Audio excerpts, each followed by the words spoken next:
देशों के साथ तीन अन्य जो इसके भागीदार देश हैं, चीन, दक्षिण कोरिया और जापान, उनके साथ मिलके ASEAN+3 फॉर्म है, जैसा कि आप स्क्रीन पर भी देख पा रहे हैं। आसियान के 10 सदस्य प्लस चीन, दक्षिण कोरिया और जापान, कुल सदस्य हो गए 13। तो 13 सदस्य हैं ASEAN+3 फॉर्म में। इसकी स्थापना हुई 1997 में और प्रतिवर्ष इसका भी शिखर सम्मेलन आयोजित किया जाता है। इसके सदस्य देश भी आसियान का जो शिखर सम्मेलन होता है उसके दौरान एक दूसरे से मुलाकात करते हैं।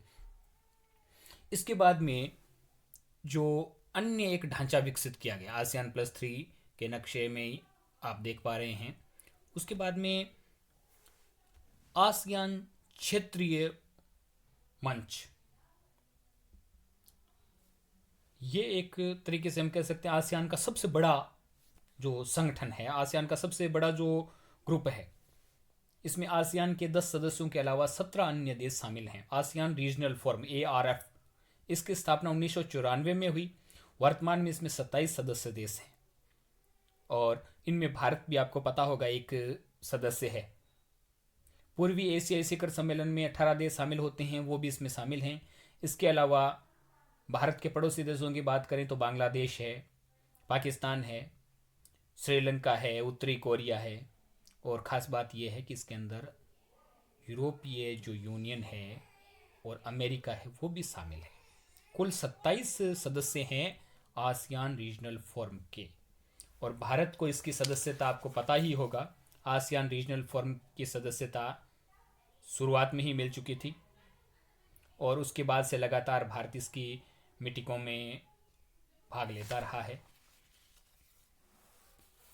इसकी 26वीं मीटिंग 2019 में बैंकॉक थाईलैंड में हुई और 27वीं इसकी जो मीटिंग थी वो वर्चुअल मोड में ही आयोजित की गई क्योंकि कोविड के कारण आवागमन बाधित था।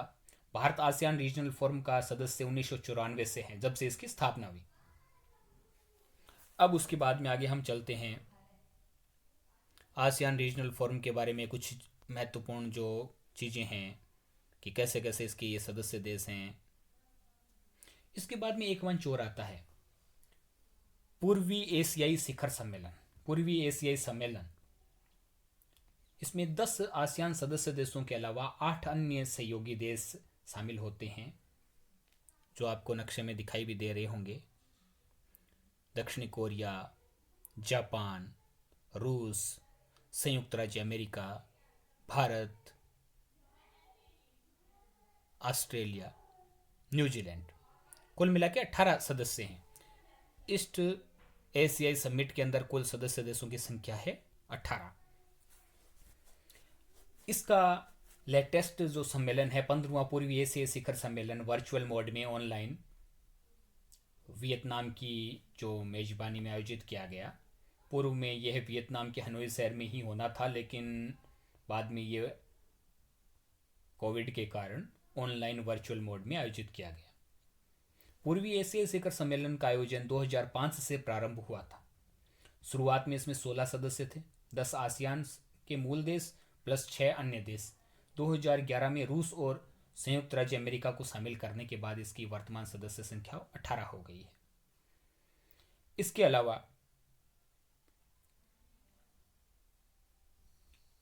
भारत आसियान शिखर सम्मेलन भी होता है। जब भी आसियान का शिखर सम्मेलन होता है, साल में 2 सम्मेलन होते हैं, उनमें से एक वन टाइम भारत के जो राष्ट्राध्यक्ष हैं, भारत के जो मुखिया हैं, वो भी इस शिखर सम्मेलन में भाग लेते हैं और उसी दौरान भारत आसियान शिखर सम्मेलन का आयोजन किया जाता है।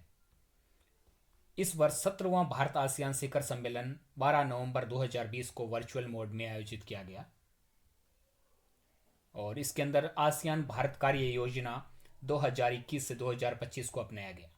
तो ये इसका मुख्य हम कह सकते हैं फैक्ट था। इसके अलावा आसियान दिवस है वो 8 अगस्त को मनाया जाता है। आसियान दिवस 8 अगस्त को। आसियान विजन 2020 अपनाया गया 1997 में। अब सबसे महत्वपूर्ण बात जो इस संगठन की, आसियान के अंदर 3 समुदाय हैं। आसियान के अंदर 3 समुदाय हैं और ये समुदाय कब बने? कॉनकॉर्ड बाली के अंदर 2003 में इसका शिखर सम्मेलन हुआ, उसके दौरान कॉनकॉर्ड समझौता किया गया और उसके अंदर ये बात रखी गई कि आसियान के 3 समुदाय होने चाहिए और वस्तुतः इसको अमली जामा पहनाया गया 2015 में। अब कौन कौन से 3 समुदाय हैं ये भी आप जानते होंगे, आपने पूर्व में पढ़ा भी होगा। एक इसके अंदर है, देखिए, आसियान सुरक्षा समुदाय, राजनीतिक और सुरक्षा समुदाय पहला हो गया, आर्थिक समुदाय दूसरा हो गया और सांस्कृतिक और सामाजिक समुदाय तीसरा हो गया। तो इस तरीके से 3 समुदायों की स्थापना वर्तमान में हो चुकी है। इसके अलावा अगर हम देखें आसियान के बारे में जो महत्वपूर्ण चीज़ें हैं, आसियान का मुक्त व्यापार समझौता है तो वो 5 देशों से है, 6 देशों से हैं भारत समेत, जिनमें से 5 देश आपको अभी मैं बता ही चुका हूँ कि RCEP जो समझौता हुआ है उसमें शामिल हो चुके हैं, लेकिन भारत इससे बाहर है। हालांकि भारत को भी इसमें शामिल करने के लिए प्रस्ताव दिया गया है कि कभी भी जब भी भारत इच्छा व्यक्त करे इसमें शामिल हो सकता है। आसियान भारत वस्तु मुक्त व्यापार समझौता 2009 में हुआ, 2011 में लागू हुआ, जबकि वस्तु के साथ सेवा को और जोड़ा गया 2014 में। अब अगर हम बात करें तो भारत का आसियान से जुड़ाव कब हुआ, तो भारत को डायलॉग पार्टनर के रूप में 1992 में आसियान के साथ जोड़ा गया, पूर्ण संवाद सहयोगी का सदस्य 1996 में मिला। इसके अलावा 2005 से भारत आसियान शिखर सम्मेलन का आयोजन निरंतर किया जाता है, ये भी आपको पता होगा। आसियान चार्टर 15 दिसंबर 2008 से लागू हुआ।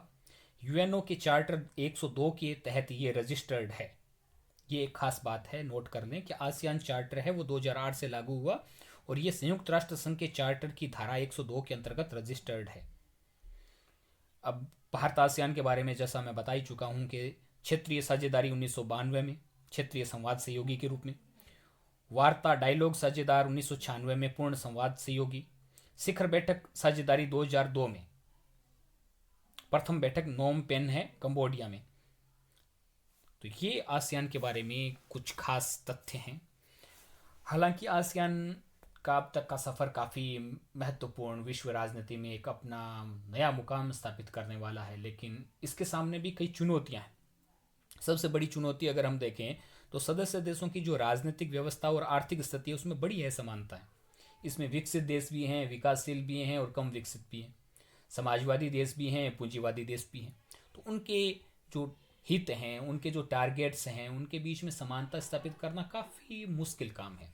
उसके लिए काफ़ी जद्दोजहद इस संगठन को पहले भी करनी पड़ी है और भविष्य में भी करनी पड़ेगी। दक्षिणी चीन सागर के बारे में सदस्य देशों के विचारों में एकता का अभाव है।